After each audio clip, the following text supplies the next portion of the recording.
deceased and their families a speedy reunion and recovery from their physical and psychological wounds. We call for the full implementation of Resolution 2712, adopted a week ago by this Council. That resolution emphasizes the fundamental principles of IHL. This resolution includes the immediate and unconditional release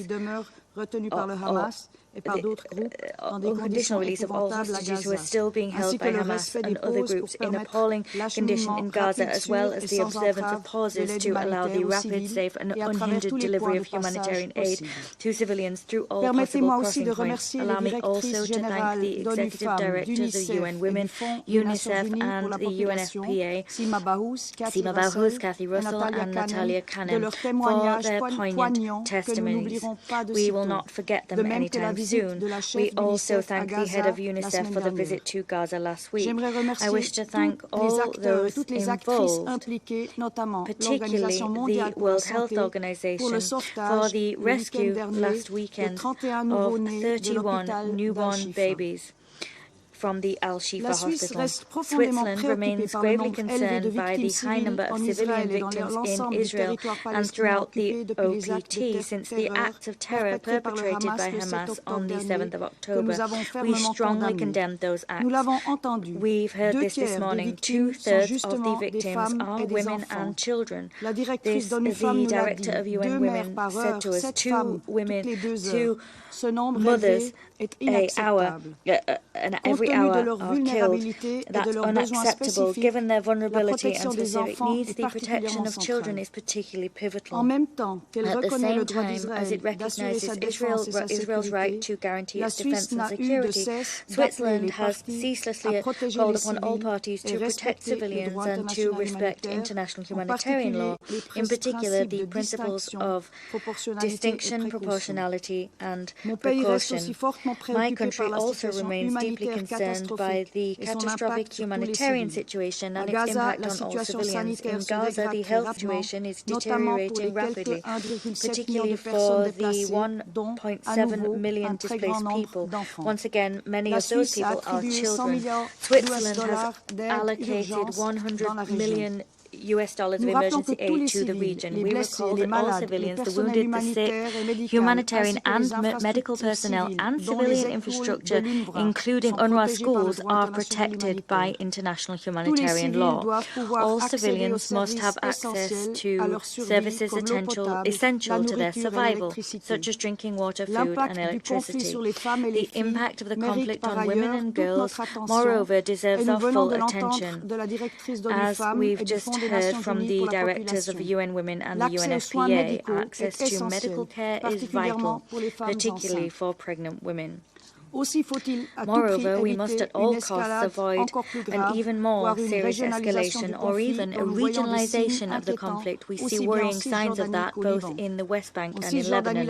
In the West Bank, Switzerland recalls that in the context of operations by the Israeli security forces, the use of force must particularly meet the criterion of proportionality and must respect every individual's right to life and the security of persons. We also recall that Israel is bound by international humanitarian law to guarantee to the fullest extent possible the meeting of the basic needs of all people throughout the OPT. Israel must also respect and protect human rights there.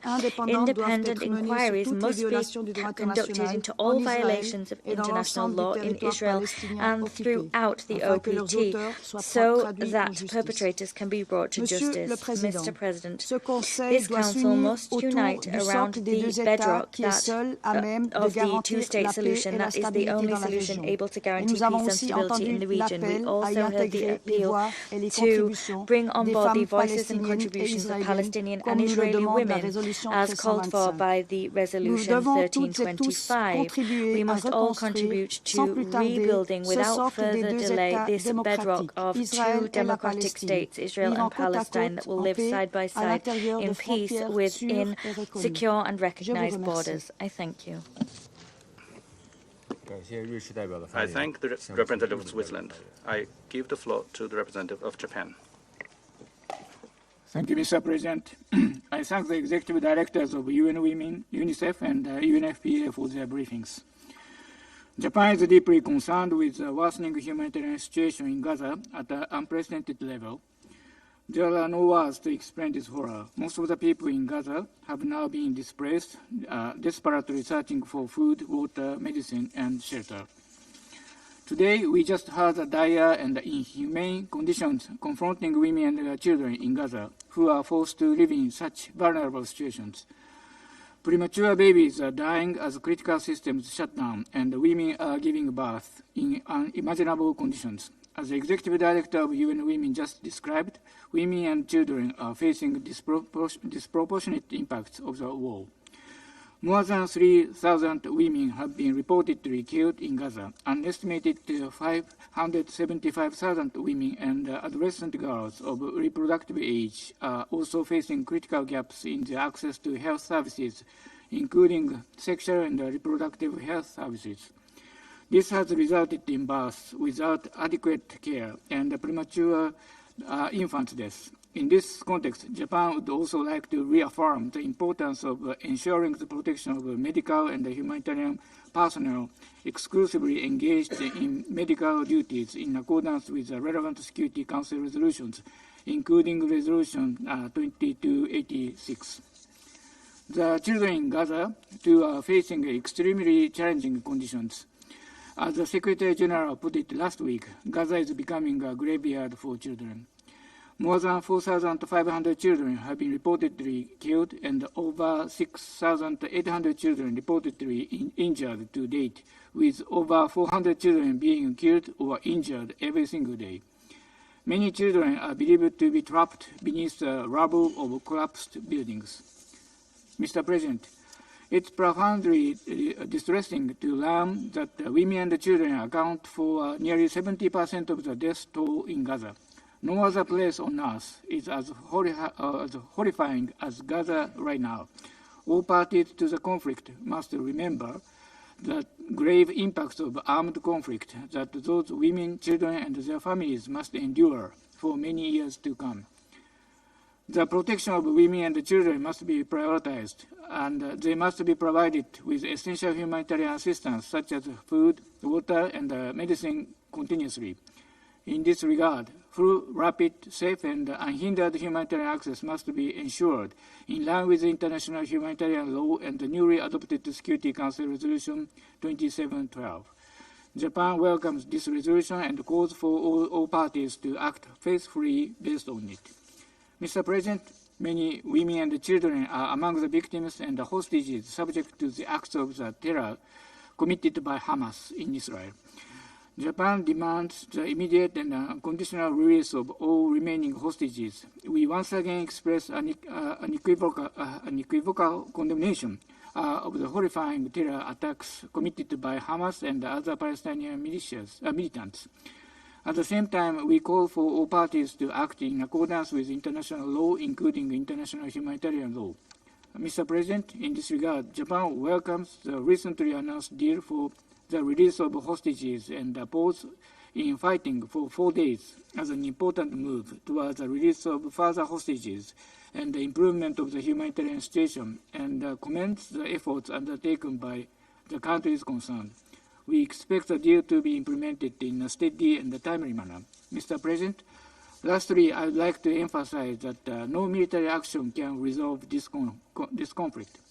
Diplomatic negotiations must be relaunched, leading to a two-state solution with Israel and a future independent state of Palestine, living side by side in peace and security.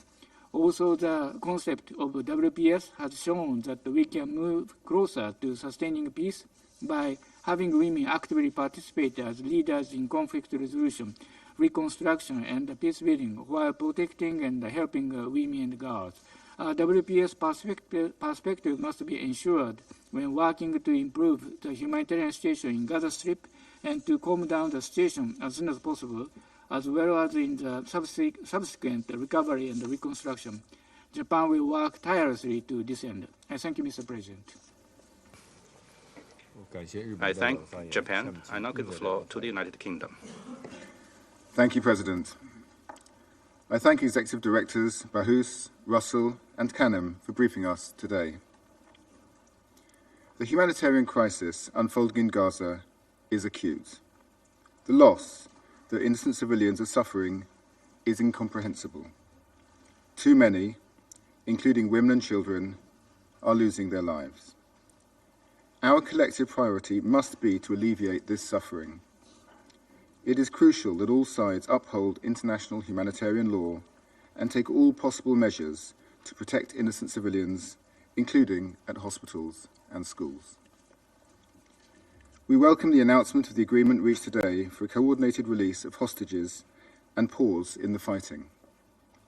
This is a crucial step towards providing relief to the families of the hostages and addressing the humanitarian crisis in Gaza. We urge all parties to ensure the agreement is delivered in full. The UK welcomes the immense international cooperation, including the efforts from Qatar, Egypt, the US and Israel, that has led to an agreement being reached. President, this pause provides an important opportunity to ensure much greater volumes of food, fuel and other life-saving aid can reach Gaza on a sustained basis. We are particularly concerned for civilians in northern Gaza, where there's been no water or food supplied for at least 2 weeks, and hospitals and health centres are unable to function. These people urgently need help, and they need it now. The UK continues to call and advocate for increased land access through the Rafah crossing and the full opening of the Kerem Shalom crossing to get critical goods into Gaza at much greater speed. We continue to press Israel to authorise the entry of at least 200,000 litres of fuel per day. Whilst the UK regrets that Resolution 2712 could not clearly condemn Hamas's terror attacks of 7 October, we strongly support the objective of that resolution, to get aid in and hostages and civilians out. And to achieve that objective, we call for the resolution's urgent implementation. Finally, President, we share colleagues' concerns about escalatory actions which disrupt regional peace and security. The UK is intensively engaging with partners to prevent further escalation. We condemn the unlawful seizure of the MV Galaxy Leader by the Houthis on 19 November and call for the immediate and unconditional release of the ship and its crew. We continue to work towards a two-state solution which provides justice and security for both Israelis and Palestinians. I thank you. I thank the United Kingdom. I give the floor to Albania. Thank you, Mr. President. And let me also thank Executive Directors Bahous, Russell and Kanem for the information provided. Like many, we welcome the agreement reached to ensure the release of some of the hostages captured by Hamas.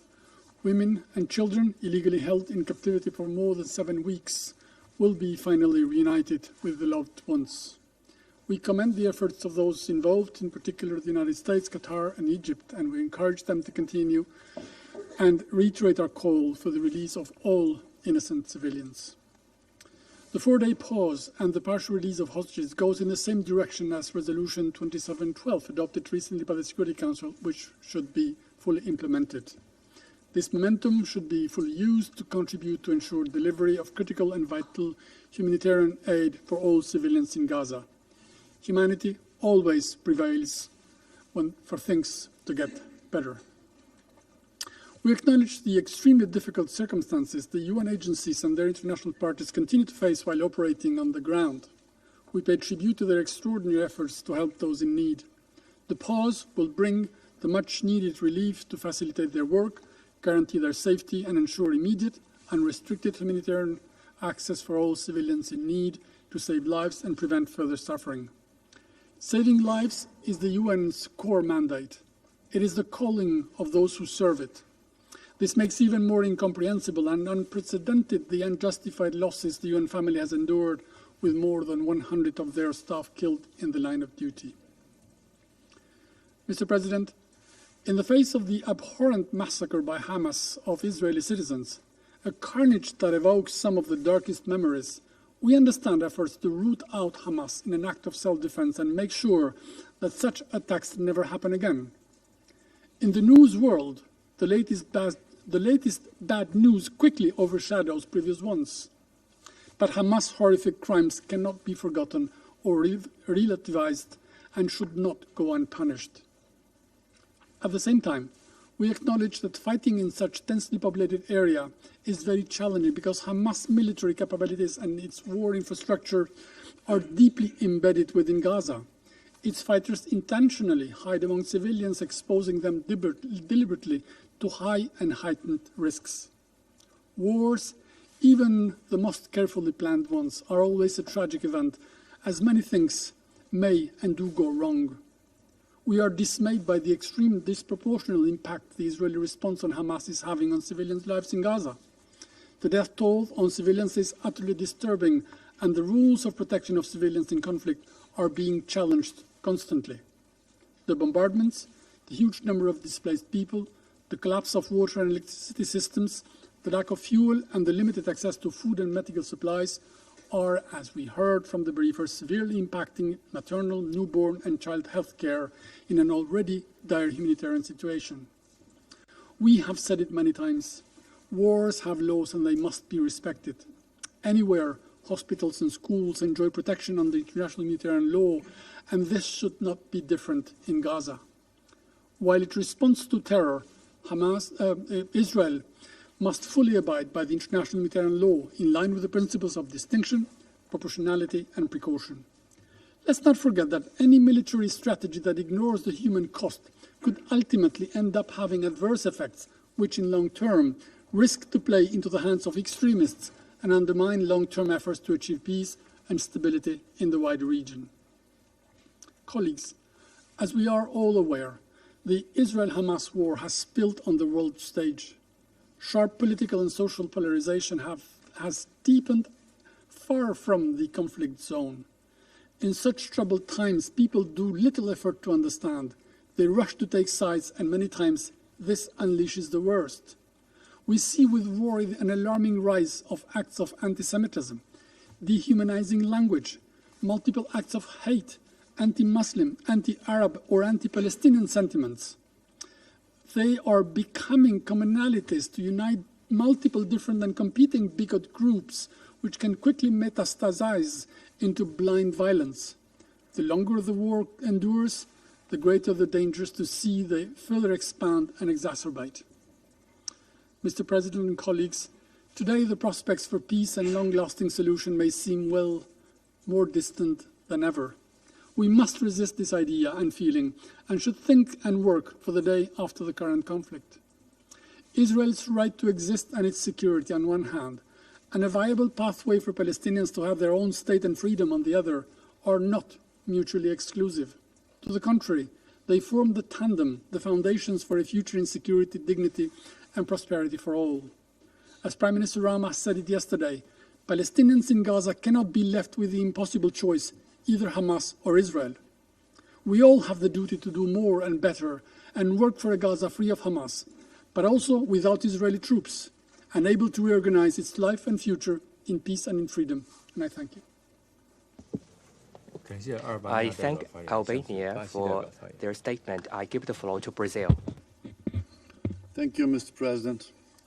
Colleagues, Brazil thanks the Chinese presidency for convening this meeting, as well as the UAE and Malta for their timely request.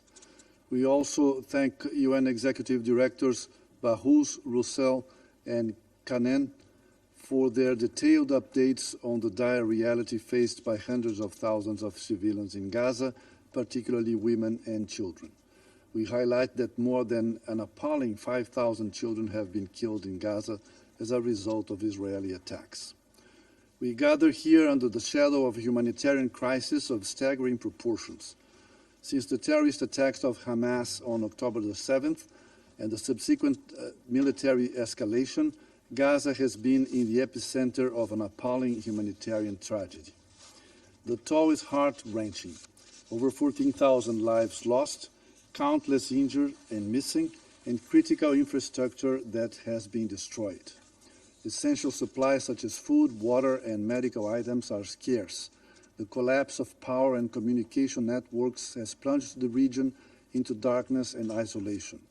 The displacement of 1.5 million individuals has led to overcrowding and heightened the risk of widespread disease. These conditions are not just dire, they are catastrophic. Also of continued great concern is the situation of more than 200 people being held hostage by Hamas, including women and children. We reiterate our call for the prompt and safe release of all hostages, and we welcome the 4-day truce and hostage release deal approved yesterday. We acknowledge the mediation efforts and express our hope that the deal will be upheld and immediately followed by new releases. Brazil mourns the overwhelming loss of lives in the conflict on both sides, as well as of more than 100 United Nations staff and humanitarian workers who have perished since the conflict escalated. The situation in the Gaza Strip, especially for women and children, is nothing short of a calamity. Among the most at risk are newborns and infants and pregnant women, many of whom enter labor each day under appalling conditions without adequate medical care. This crisis is exacerbated for those experiencing complications during delivery. This has led to distressing reports of women undergoing C-sections without proper anesthesia. This situation exposes continuous violations of human rights. Children are regrettably caught in this spiral of violence. They face constant threats to their safety and well-being. This conflict is stealing from them their childhoods, their future, their lives. The psychological and physical impact of this crisis on entire generations of Palestinian and Israeli children will have long-lasting repercussions. We deplore the recent attacks on 2 schools run by the United Nations Relief and Works Agency in less than 24 hours, resulting in the tragic loss of life and injury to many, predominantly women and children. Hundreds of thousands of Palestinian civilians have been compelled to seek shelter in UN facilities across Gaza. Brazil reiterates the inviolability of these premises as part of the imperative to protect educational institutions in conflict zones. We urge all parties to immediately cease hostilities and all forms of violence. All parties must comply with their obligations under international humanitarian law. Brazil calls for the swift and unobstructed delivery of humanitarian aid to the people of Gaza. This must be done through all available and secure crossing points. We appeal to all actors on the ground to work to ensure these lifelines remain open and functional. Mr. President, as we confront this crisis, it is equally vital to prevent its escalation and spillover into neighboring areas such as the West Bank and along the Lebanese-Israeli border. The risk of a regional spillover is real, and we must avoid further deterioration. The international community cannot continue to overlook the legitimate aspirations of the Palestinian and Israeli peoples to live in peace and security, which cannot be achieved without a sovereign Palestinian state. Our collective responsibility is to foster the conditions for dialogue and promote political pathways towards a lasting solution in accordance and in compliance with international law and this very Council's decisions. Brazil welcomes the adoption of Resolution 2712 as a positive first step, which must be fully and urgently implemented. However, more needs to be done. Brazil and the majority of UN member states support an immediate, lasting, and sustained humanitarian truce leading to a cessation of hostilities.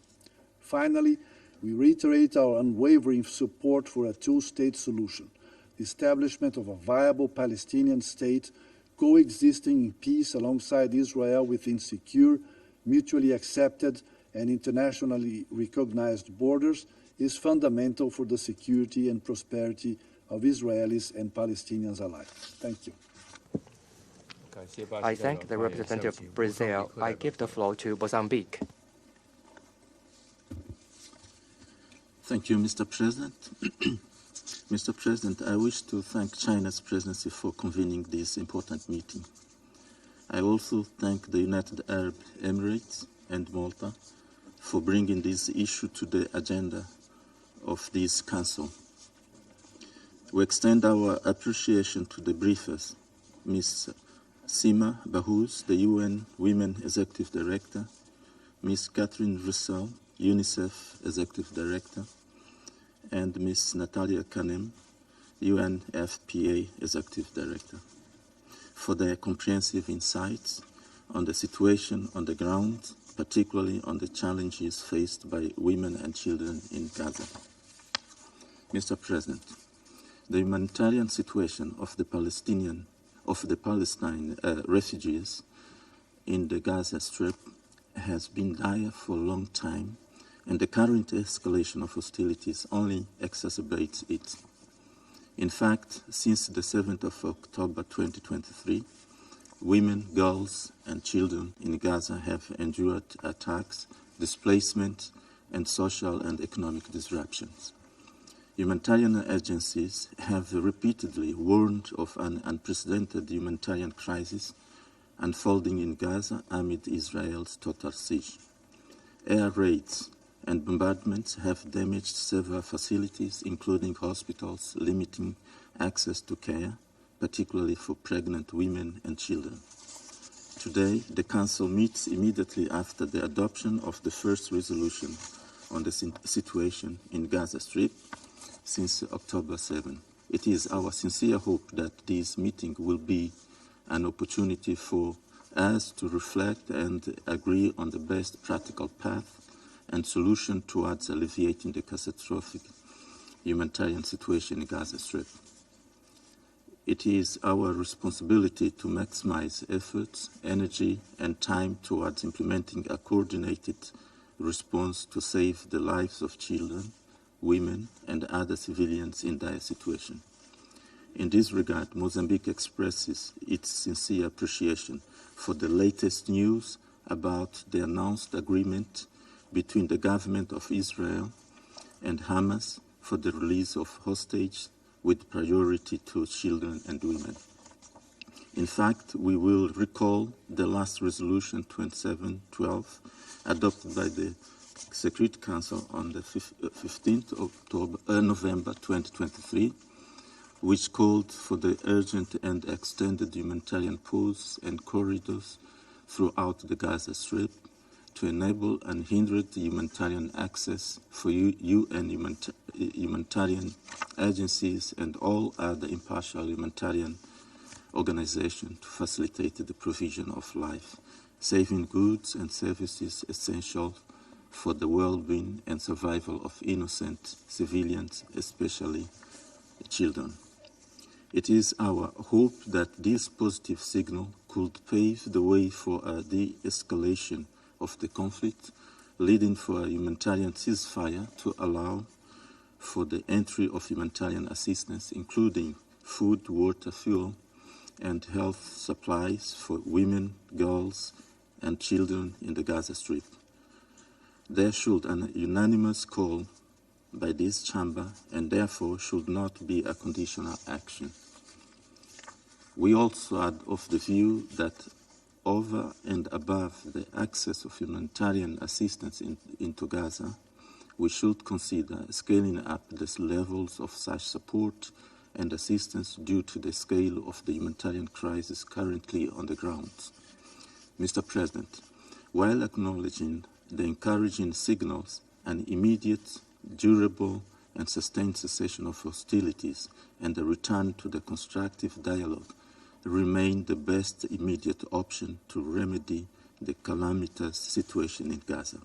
We therefore reiterate the urgency for the parties to show the necessary leadership, wisdom, and courage to engage in dialogue and work toward a long-lasting solution, allowing both Israelis and Palestinians to live side by side in peace and security as good neighbors in accordance with the United Nations Charter. The members of this Council should also exert their respective role of influence for this noble and ideal goal. To conclude, Mr. President, we again appeal to all Council members to not spare a single effort to work towards achieving peace, security, self-determination, and dignity for both the Palestinian and the Israeli peoples. I thank you, Mr. President.